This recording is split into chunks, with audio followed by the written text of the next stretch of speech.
ট্রেনের থেকে নামার পর একটু সামনে একটা বাড়িতে আসছি হাত পা ফ্রেশ হওয়ার জন্য। এই যে এই বাড়িতে আসছি একটু ফ্রেশ হওয়ার জন্য। কেউ আসছে কি না ভাই? কল রাখবে ভাই, একটু হাতটা দিতাম। ও এই পাশে মনে প্রাইমারি বিদ্যালয়। ও ও এই যে মাটির ঘর, এই শ্রীপুরেও মাটির ঘর আছে।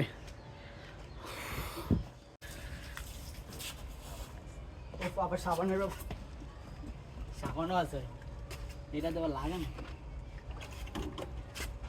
সাবান।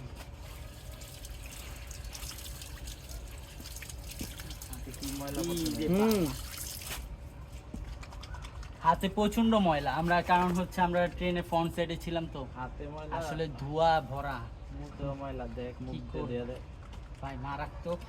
সাবান দিয়ে মুখটা দেখ কি উঠে। আচ্ছা ধুইতে, এটাতে ধুলে তো আরো উঠবো। কুল কুল, ঠান্ডা ঠান্ডা কুল, খুবই ফ্রেশ ফ্রেশ অনুভব লাগছে। শান্তি। আজকে জার্নিটা খুবই অদ্ভুত লেভেলের সুন্দর আর অ্যাডভেঞ্চারে ভরা ছিল।